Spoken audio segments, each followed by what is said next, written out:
Batter up! It's time to talk about 2D side-scrolling action platformer Batboy. Let's get one thing straight right off the bat. Don't confuse Batboy with Batman. That's his father.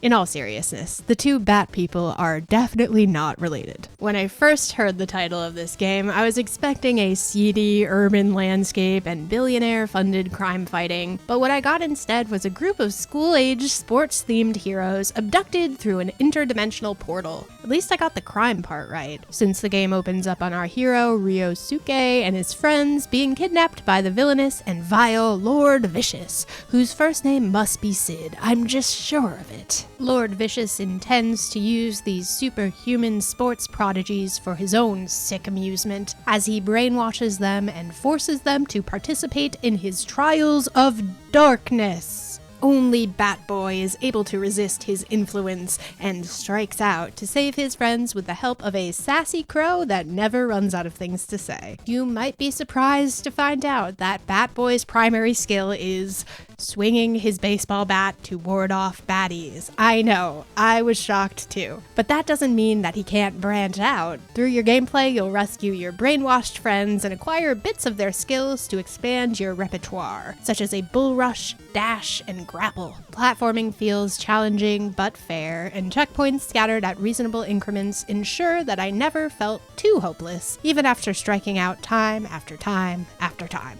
You'll start with 3 hit points and 3 stamina points at your disposal, makes sense, and from there you can increase your stats by collecting or purchasing seeds. There are also drinks to imbibe, cassettes to collect, and a whole slew of other secrets to keep an eye out for. Each level has a unique theme and a decent runtime, concluding with a typically 2-phase boss battle, where you'll have to snap one of your friends out of their brainwashed haze. These boss battles took the most amount of practicing for me, having to learn their patterns and weaponizing their moments of weakness, using projectile attacks against them. All of my countless failures ultimately made my success all that much sweeter. Once you learn your new skill from your previously mind-controlled comrade, you are returned to the overworld screen where you can choose your next level or visit one of the shops. Look, I'd be lying if I told you I was never frustrated by the gameplay, but there is enough here to propel me forward. That one more time factor that makes or breaks a game.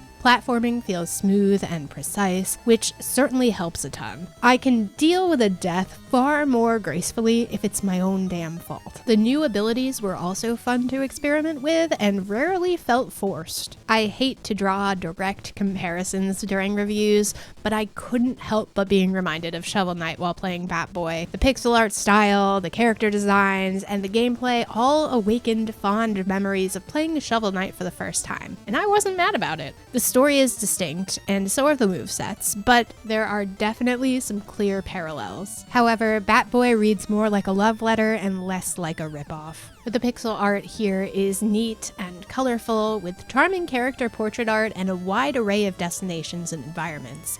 I feel compelled to tell you that Batboy's portrait art resembles Speed Racer, and now you can't unsee it either. You're welcome. One thing I wasn't as fond of was the speech bubbles that would periodically pop up from our pal the Crow. They didn't really add any value to my visual experience, and more often than not stayed on the screen just a little bit too long and ended up obstructing my view. I think these text balloons would have been fine if they could be manually dismissed by the player, or perhaps even replaced by text at the top or bottom of the screen in a less obtrusive format, but as is right now, they're just a little bit distracting.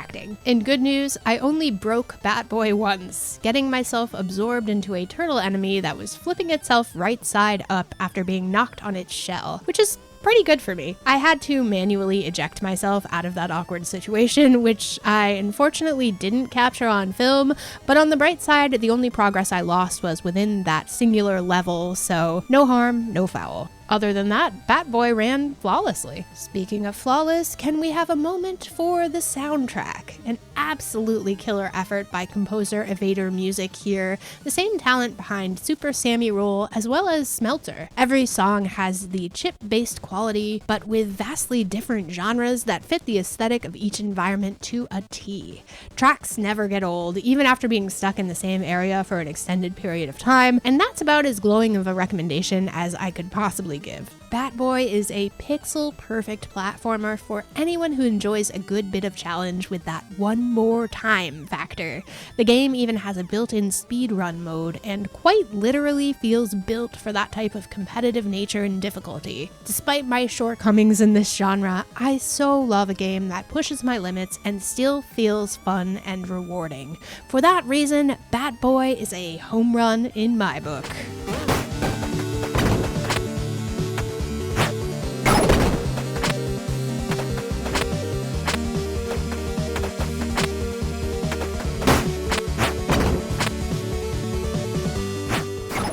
Thank you so much for supporting clickbait-free independent content here on YouTube. Remember to hit the like button and subscribe to help us bring a voice to the voiceless ones in gaming. And be sure to check out patreon.com/idreamofindiegames, where we can together defeat the gaming echo chamber.